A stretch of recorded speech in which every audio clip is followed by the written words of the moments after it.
नमस्कार मंडळी, सकाळच्या गडबडीत नाश्त्याला काय बनवायचं आपल्याला सुचत नसतं, तर आज आपण या व्हिडिओमध्ये 7 दिवसाच्या 7 नाश्त्याची रेसिपी बघणार आहोत आणि तेही अगदी पटकन होणाऱ्या पौष्टिक नाश्त्याची रेसिपी बघणार आहोत। तर चला मग पहिली रेसिपी बनवण्यासाठी सुरुवात करूयात। तर इथे मी 1 वाटी मसूर डाळ स्वच्छ धुवून घेतलेली आहे। त्यामध्ये 2 हिरव्या मिरच्या, 2 लसणाच्या पाकळ्या आणि 1 गाजर खिसून टाकायचं आहे। त्यासोबत अर्धी वाटी पाणी टाकून घ्यायचं आणि हे मिक्सर मध्ये बारीक असं फिरवून घ्यायचं आहे। हवं तर तुम्ही यामध्ये छोटासा आल्याचा तुकडा देखील टाकून घेऊ शकता। आता त्यामध्ये चवीनुसार मीठ टाकून घेऊयात आणि व्यवस्थित असं मिक्स करून घेऊयात। मिश्रणाची कन्सिस्टन्सी बघू शकता तुम्ही, यापेक्षाही पातळ करू नका किंवा दाठी बनवू नका, हे परफेक्ट आहे। त्यानंतर गॅसवरती तवा ठेवून घ्यायचा आहे। तव्यामध्ये 2 चमचे तेल टाकून घ्यायचं, त्यासोबत थोडासा पाण्याचा शिंतोडा द्यायचा आणि एखाद्या कापडाने व्यवस्थित तवा क्लीन करून घ्यायचं, पुसून घ्यायचं, म्हणजे डोस्यासाठी आपला तवा परफेक्ट असा तयार होतो। त्यानंतर इथे जे मिळवलेलं मिश्रण होतं ते मिश्रण पसरवून घ्यायचं आहे। अगदी हलक्या हाताने पसरवून घ्यायचं आहे। गॅसची फ्लेम मंद ठेवायची आहे आणि बेटर पसरवून घेतल्यानंतर गॅसची फ्लेम मध्यम करायची। मध्यम आचेवरती हा डोसा आपल्याला भाजून घ्यायचा आहे। डोसा परतवून घेतल्यानंतर थोडीशी बारीक चिरलेली कोथिंबीर टाकून घ्यायची आणि इथे मी पेरी पेरी मसाला थोडासा टाकून घेत आहे। तुम्ही तुमच्या आवडीनुसार चाट मसाला टाकू शकता किंवा पावभाजी मसाला टाकू शकता, कांदा टाकू शकता बारीक चिरलेला, तुम्हाला जी स्टफिंग आवडते ती तुम्ही टाकून घेऊ शकता। त्यानंतर वरून थोडंसं बटर किंवा तेल लावून घ्यायचं आणि छान कुरकुरीत होईपर्यंत डोसा आपल्याला भाजून घ्यायचा आहे। तर बघू शकता मस्त असा हा डोसा भाजून तयार झालेला आहे, अगदी कुरकुरीत बनलेला आहे। याच पद्धतीने आपण सगळे डोसे बनवून घेऊयात। तर सकाळच्या गडबडीत अगदी पटकन होणारा, डाळ तांदूळ न भिजवता 5 मिनिटात तयार होणारा हा डोसा बनवून तयार झालेला आहे। सोबत इथं खोबऱ्याची चटणी सर्व केलेली आहे। तुम्ही बटाट्याची भाजी देखील बनवू शकता। तर पटकन तुम्ही गडबडीच्या वेळेस असा नाश्ता बनवू शकता जो घरातल्या सगळ्यांना आवडू शकतो। आता पाहूयात आपण रेसिपी नंबर 2। तर ही रेसिपी बनवण्यासाठी इथे मी 1 वाटी रवा घेतलेला आहे आणि त्याच वाटीने अर्धी वाटी दही घ्यायचं आहे। दही जास्त आंबट नको हवं आहे आणि त्याच वाटीने अर्धी वाटी पाणी टाकून घ्यायचं आहे। आता हे सगळं एकजीव करून घ्यायचं आहे, छान असं मिक्स करून घ्यायचं आहे। मिक्स करून घेतल्यानंतर रवा आहे त्यामुळे फुलण्यासाठी आपल्याला 5 मिनिटे भिजत ठेवायचं आहे। आता रवा भिजूपर्यंत इथे मी 1 प्लेट घेतलेली आहे, थाळी घेतलेली आहे आणि त्या थाळीला आता आपण थोडंसं तेल लावून घेऊयात। व्यवस्थित असं तेल लावून घेतल्यानंतर ही थाळी आपण बाजूला ठेवून देऊयात आणि येऊयात रव्याकडे। 5 मिनिटांनंतर बघू शकता रवा छान फुललेला आहे, अगदी दाट असा बनलेला आहे। आता यामध्ये आपण 1 वाटी पाणी टाकून घेऊयात आणि छान असं मिक्स करून घेऊयात। जास्त असं पातळ बनवायचं नाही आपल्याला, हे मिश्रण लागेल तसं थोडं थोडं पाणी तुम्ही यामध्ये टाकून घ्या आणि अशा कन्सिस्टन्सीचं मिश्रण बनवून घ्या, यापेक्षा जास्त पातळ बनवू नका। आता इथे मी 1 चमचा मीठ टाकून घेत आहे, सोबतच इथे मी फूड कलर वापरलेला आहे, 1 चमचा पिवळा फूड कलर। त्यानंतर 2 चमचे तेल टाकून घ्यायचं आहे आणि 1 चमचा इनो टाकून घ्यायचा आहे। आता हे छान असं मिक्स करून घ्यायचं आहे। इनो नसेल तर तुम्ही इथं खाण्याचा सोडा देखील वापरू शकता। मिक्स करून घेतल्यानंतर हे मिश्रण आपण तेल लावून घेतलेल्या थाळीमध्ये काढून घ्यायचं आहे। मिश्रण काढून घेतल्यानंतर ही थाळी आपल्याला गॅसवरती उकळत्या पाण्यावरती ठेवून घ्यायची आहे। तर मी कढईमध्ये पाणी गरम होण्यासाठी ठेवलेलं आहे आणि कढईवरती ही प्लेट आपण ठेवून देऊयात। तर मध्यम आचेवरती झाकून 15 मिनिटे आपल्याला वाफवून घ्यायचं आहे। 15 मिनिटात छान असा हे शिजून तयार होतो। 15 मिनिटांनंतर झाकण काढून घ्यायचं आहे। बघू शकता छान हे शिजलेलं आहे, मिश्रण हाताला चिकटत नाही। तुम्ही टूथपिकच्या मदतीने देखील चेक करू शकता, टूथपिक क्लिअर निघाली की समजायचं हे मिश्रण शिजून तयार झालेलं आहे। आता काढून घेऊयात। त्यानंतर गॅसवरती मी तडका पॅन ठेवून घेतलेला आहे, त्यामध्ये 1 चमचा तेल टाकून घ्यायचं। तेल गरम झालं की 1 चमचा मोहरी, अर्धा चमचा जिरे आणि 1 चमचा पांढरी तीळ टाकून घ्यायची, छान असं तडतडून घ्यायचं आणि त्यानंतर काही कढीपत्त्याची पाने आणि हिरवी मिरची टाकून घ्यायची आहे। हे देखील छान असं तडतडून घ्यायचं आहे, फ्राय करून घ्यायचं आहे आणि त्यानंतर यामध्ये पाणी टाकून घ्यायचं आहे। तर इथे मी जवळजवळ अर्धा ग्लास पाणी टाकून घेतलेलं आहे। त्यानंतर 1 चमचा साखर आणि चवीपुरतं मीठ टाकून घ्यायचं, 1 चमचा लिंबाचा रस टाकून घ्यायचा आणि छान असं उकळी यायला द्यायची आहे। उकळी आल्यानंतर 2 मिनिटे शिजवून घ्यायचं आणि गॅस बंद करून ही फोडणी आता आपण बनवलेल्या मिश्रणावरती टाकून घ्यायची, म्हणजे या ढोकळ्यावरती टाकून घ्यायची। त्यानंतर वरून थोडीशी चिरलेली कोथिंबीर टाकून घ्यायची आणि ओला नारळ असेल खिसलेला खोवलेला नारळ असेल तर तो देखील टाकून घ्यायचा आहे. व्यवस्थित सगळीकडे पसरवून घ्यायचा आणि आपल्याला हव्या त्या आकारामध्ये कट करून घ्यायचा आहे. तर इथं आपण सकाळच्या गडबडीमध्ये पटकन बनणारा रवा ढोकळा बनवलेला आहे. भन्नाट असं चव लागते, नक्कीच ट्राय करून पहा. आणि सकाळच्या गडबडीत काय बनवायचं सुचत नसेल, पटकन बनवायचं असेल तर ही नाश्ता रेसिपी नक्कीच एकदा बनवा. तुम्ही चटणीसोबत सर्व करू शकता किंवा असंच देखील खायला देऊ शकता. अगदी भन्नाट लागते. नाश्त्याची या रेसिपी तुम्हाला आवडत असतील तर व्हिडिओला लाईक करायला विसरू नका आणि शेअर करायला विसरू नका. तोंडात टाकताच विरघळणारा रवा ढोकळा आपला बनून तयार झालेला आहे. आता पाहूयात आपण यापुढची रेसिपी नंबर 3. ही रेसिपी बनवण्यासाठी 1 वाटी मी तांदळाचं पीठ घेतलेलं आहे. हे पीठ आता आपण एका बाउलमध्ये काढून घेऊयात आणि त्यानंतर यामध्ये बारीक चिरलेला कढीपत्ता, कोथिंबीर आणि हिरवी मिरची टाकून घेऊयात. तसेच तुम्हाला जर आवडत असेल तर बारीक चिरलेला कांदा तुम्ही यामध्ये टाकून घेऊ शकता. लसूण आल्याची पेस्ट देखील तुम्ही यामध्ये टाकून घेऊ शकता.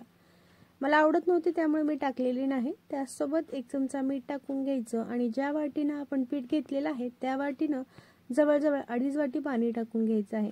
पाणी आता इथे एकदम टाकायचं नाही. आधी 1 वाटी पाणी टाकून घ्यायचं, मिक्स करायचं. त्यानंतर पुन्हा थोडंसं पाणी टाकून घ्यायचं आणि मिक्स करायचं. जसं आपल्याला लागतं तसं पाणी टाकून घ्यायचं, कारण की पिठानुसार पाण्याचं प्रमाण कमी जास्त होतं. तर इथे मला 2.5 वाटी पाणी लागलेलं आहे 1 वाटी पिठासाठी. अशा पद्धतीची कन्सिस्टन्सी बनवून घ्यायची आहे, पातळ. आता हे बेटर बनवून तयार झालेलं आहे. गॅसवरती मी पॅन ठेवून घेतलेला आहे, तवा ठेवून घेतलेला आहे. त्यावरती 1 चमचा तेल टाकून घ्यायचं आणि थोडंसं पाण्याचा शिंतोडा टाकून कापडाने व्यवस्थित असं पुसून घ्यायचं आहे. म्हणजे तवा आपला बनवून तयार झालेला आहे डोश्यासाठी. गॅसची फ्लेम मोठी करायची आणि छान तवा गरम व्हायला द्यायचा आहे. तवा गरम झाला तरच आपले हे डोसे अगदी परफेक्ट जाळीदार बनतात. त्यानंतर आपण जे बनवलेलं बेटर होतं ते बेटर वाटीच्या मदतीने पसरवून घ्यायचं आहे. बघू शकता छान अशी जाळी पडलेली आहे. तवा गरम असला तरच अशी जाळी पडते. आता मोठ्या आचेवरती आपल्याला हा डोसा भाजून घ्यायचा आहे. 2 मिनिटांनंतर यावरती तेल टाकून घेऊयात. कडेनं टाकून घ्यायचं आहे, म्हणजे याच्या कडा लगेच सुटतात आणि कडा सुटल्या की समजायचं आपला डोसा हा बनून तयार झालेला आहे. तुम्हाला कितपत कुरकुरीत हवा आहे किंवा मऊ हवा आहे त्यानुसार तुम्ही याला भाजून घेऊ शकता. तर इथे मी जास्त कुरकुरीतही नाही आणि जास्त मऊही नाही, मध्यम असं मी हा डोसा भाजून घेतलेला आहे. काढून घेऊयात. सकाळच्या गडबडीत अगदी तुम्ही 5 मिनिटात हा नाश्ता बनवू शकता. याच पद्धतीने आपण सगळे डोसे इथे बनवून घेऊयात. खोबऱ्याच्या चटणी सोबत किंवा टोमॅटो केचप सोबत किंवा असंच तुम्ही हे खायला देऊ शकता. इतके भन्नाट लागतात. लहानापासून मोठ्यापर्यंत सगळ्यांना नक्कीच आवडतात. जास्त काही मेहनत नाही, फक्त तांदळाचं पीठ घ्यायचं आणि त्यामध्ये पाणी टाकून आपण लगेच बनवू शकतो हे डोसे. नक्कीच एकदा ट्राय करून पहा रेसिपी, सगळ्यांना फार आवडेल. आता पाहूयात आपण यानंतरची पुढची रेसिपी, रेसिपी नंबर 4. ही रेसिपी बनवण्यासाठी इथे मी 1 वाटी पोहे घेतलेले आहेत. आता हे पोहे आपल्याला स्वच्छ धुवून घ्यायचे आहेत 2 ते 3 पाण्याने. पोहे स्वच्छ धुवून घेतल्यानंतर पोहे भिजेल इतपत पाणी आपल्याला टाकून घ्यायचं आहे आणि 5 मिनिटे हे पोहे आपल्याला भिजत ठेवायचे आहेत. आता पोहे 5 मिनिटांनंतर तुम्ही इथे बघू शकता पोहे हे छान भिजलेले आहेत. आता हे पोहे आपण हाताने असेच मॅश करून घेऊ शकतो किंवा मिक्सरच्या भांड्यामध्ये टाकून बारीक वाटून घेऊ शकतो. तर इथे मी मिक्सरच्या भांड्यामध्ये टाकून घेतलेले आहेत. सोबतच 1 वाटी बेसन पीठ घेतलेलं आहे आणि 1 वाटी पाणी टाकून घ्यायचं आहे. पाणी जास्त टाकू नका सुरुवातीला, अगदी थोडंसं पाणी टाकून घ्या आणि वाटून घ्या. अशा पद्धतीचं वाटून घेतल्यानंतर हे मिश्रण आपण एका वाटीमध्ये काढून घेऊयात आणि त्यानंतर यामध्ये 1 वाटी पाणी टाकून घेऊयात. आता हे पुन्हा एकदा छान असं मिक्स करून घेऊयात आणि मिक्स करून घेतल्यानंतर यामध्ये एक खिसलेला गाजर टाकून घेऊयात. त्याचसोबत 1 बारीक चिरलेला कांदा, 1 बारीक चिरलेला टोमॅटो टाकून घेऊयात. थोडीशी बारीक चिरलेली कोथिंबीर आणि बारीक चिरलेली हिरवी मिरची टेस्ट अकॉर्डिंग टाकून घेऊयात. त्यानंतर 1 चमचा मीठ, अर्धा चमचा जिरे टाकून घेऊयात. 1 चमचा गरम मसाला पावडर टाकून घेऊयात आणि अर्धा चमचा हळद टाकून घेऊयात. तुम्ही हिरवी मिरचीऐवजी लाल तिखट देखील इथं वापरू शकता आणि पाव चमचा इथं आपल्याला खाण्याचा सोडा टाकून घ्यायचा आहे आणि छान असं मिक्स करून घ्यायचं आहे. आता हे मिश्रण बनवून तयार झालेलं आहे. गॅसवरती मी पॅन ठेवून घेतलेला आहे. त्यावरती 2 चमचे तेल टाकून घ्यायचं. व्यवस्थित सगळीकडे तेल पसरवून घ्यायचं आहे आणि बनवलेलं मिश्रण आहे आता आपण यामध्ये टाकून घ्यायचं आहे, पसरवून घ्यायचं आहे आणि झाकून मध्यम आचेवरती 2 मिनिटे शिजवून घ्यायचं आहे। 2 मिनिटांनंतर झाकण काढून घ्यायचं, वरून तेल लावून घ्यायचं आणि पलटी करून दुसऱ्या बाजूने देखील खमंग असं भाजून घ्यायचं आहे।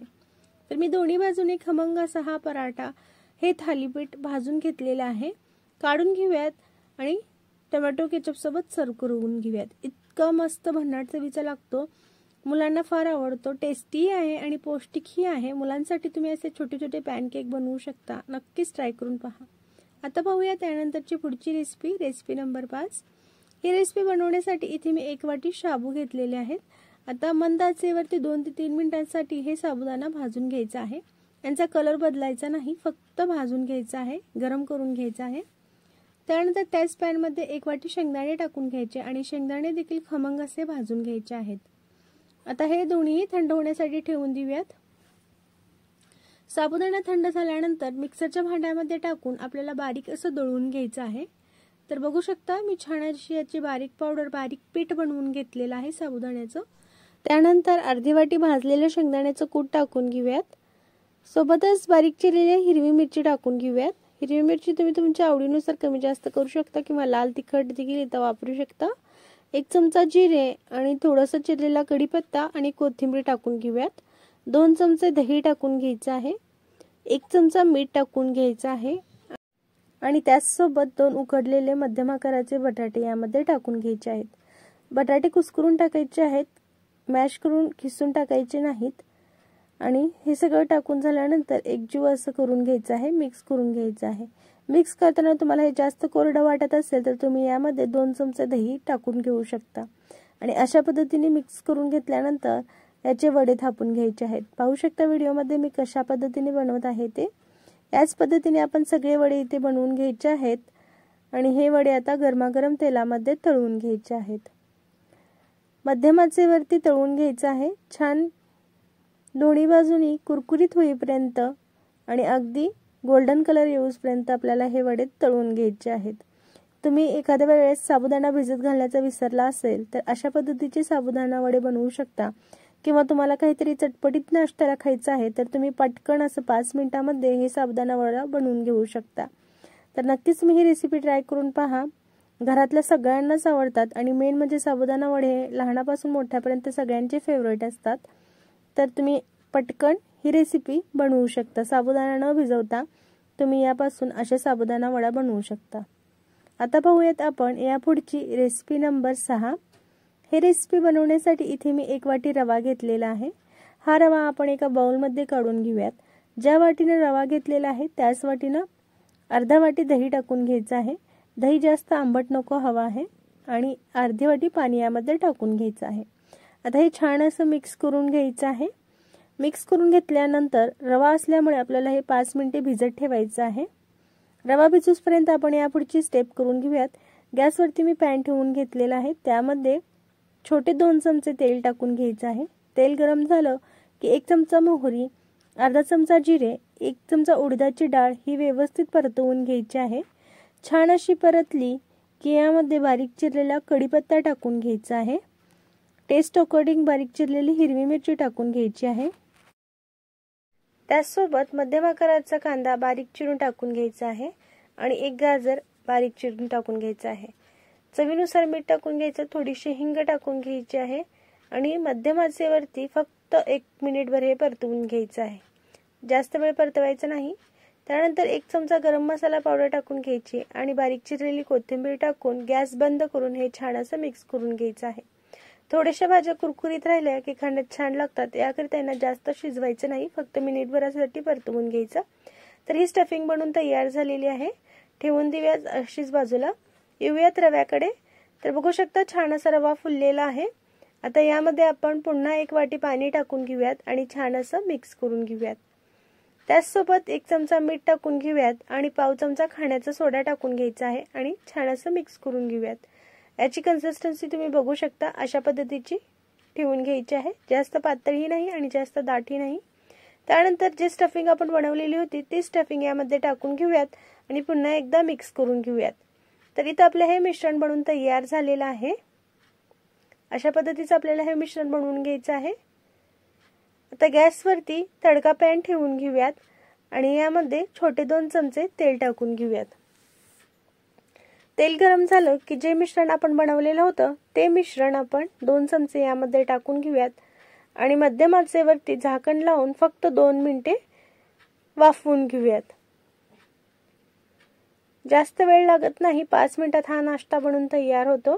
2 मिनिटांनंतर झाकण काढून घेऊयात आणि पलटी करून घेऊन दुसऱ्या बाजूने देखील झाकण लावून मिनिटभरासाठी वाफवून घेऊयात किंवा भाजून घेऊयात।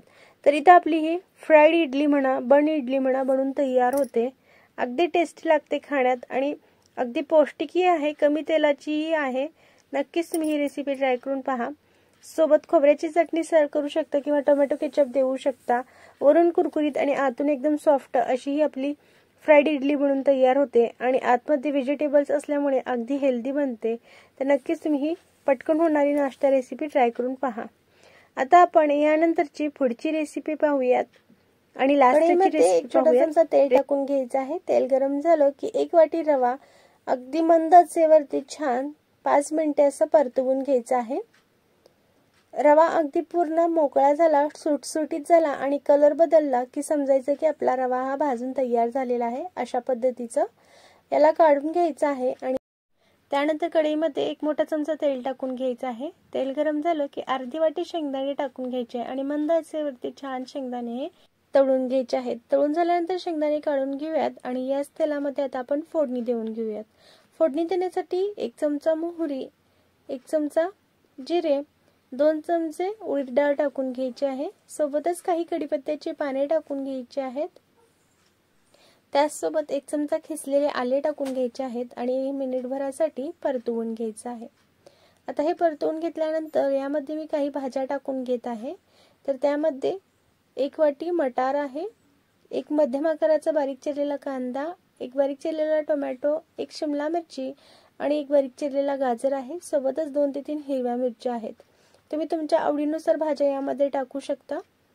आता हे भाज्या टाकून घेतल्यानंतर चवीनुसार मीठ टाकून घेऊयात 1 चमचा आणि मध्यम आचेवरती फक्त 2 मिनिटांसाठी या भाज्या परतवून घेऊयात। भाज्या परतवून घेतल्यानंतर झाकून 1-2 मिनिटांसाठी वाफवून घ्यायच्या आहेत। 2 मिनिटांनंतर झाकण काढून घेऊयात आणि पुन्हा एकदा या भाज्या मिक्स करून घ्यायच्या आहेत। जास्त भाज्या शिजवायच्या नाहीत, थोडेसे यामध्ये क्रंच राहायला पाहिजे, कुरकुरीत राहायला पाहिजेत, म्हणजे भाज्या खाण्यात छान लागतात। आता मिक्स करून घेतल्यानंतर यामध्ये आपण ताक टाकून घेणार आहोत। तर 1 वाटी रव्यासाठी 3 वाटी ताक टाकून घ्यायचं आहे आणि ताक टाकल्यामुळे अगदी हॉटेलसारखी चव येते। आता ताक टाकून घेतल्यानंतर मिक्स करून याला उकळी यायला द्यायची आहे आणि उकळी येताना याला सतत ढवळत राहायचं आहे, म्हणजे ताक फुटत नाही किंवा फाटत नाही। आणि उकळी आल्यानंतर जो रवा आपण भाजून घेतलेला होता तो रवा यामध्ये टाकून घ्यायचा आहे। त्याआधी इथे मी 1 चमचा साखर टाकून घेतलेली आहे, याच्याने देखील भन्नाट चव येते थोडीशी साखर टाकल्यामुळे। आता रवा टाकून घेऊयात आणि मंद आचेवरती छान असं मिक्स करून घेऊयात। यामध्ये गुठळ्या वगैरे होता कामा नये, याकरिता मंद आचेवरती व्यवस्थित असं मिक्स करून घ्यायचं आहे। मिक्स करून घेतल्यानंतर झाकून पुन्हा याची वाफ काढून घेऊयात आणि वाफ काढून घेतल्यानंतर जे तळून घेतलेले शेंगदाणे होते ते शेंगदाणे टाकून घेऊयात। थोडीशी बारीक चिरलेली कोथिंबीर टाकून घेऊयात, मिक्स करून घेऊयात। तर इथं आपलं हॉटेलसारखा उपीट उपमा बनून तयार झालेला आहे। अगदी भन्नाट चवीचा बनतो। नक्कीच तुम्ही ट्राय करून पहा। रोजचं उपीट उपमा खाऊन कंटाळा आला असेल तर अगदी हॉटेलसारखा असा उपमा नक्कीच बनवून पहा। ताकातला उपमा फार छान लागतो। तर तुम्हाला या सगळ्या रेसिपीमध्ये कुठली रेसिपी जास्त आवडली कमेंट्समध्ये मला नक्कीच सांगा आणि भरपूर साऱ्या 7 दिवसाच्या 7 नाश्त्याच्या रेसिपी चॅनलवरती अपलोड आहेत, त्या देखील नक्कीच पहा आणि आपल्या मित्रमैत्रिणींसोबत व्हिडिओ शेअर करा। चॅनलवरती नवीन असाल तर चॅनलला सबस्क्राइब करा आणि त्याचसोबत बेल आयकॉन देखील प्रेस करा आणि तुम्ही जर कोणतीही रेसिपी बनवली असेल तर मला इंस्टाग्रामवरती DM करू शकता। इंस्टाग्राम ID तुम्हाला स्क्रीनवरती दिसत असेल, नक्कीच फॉलो करा।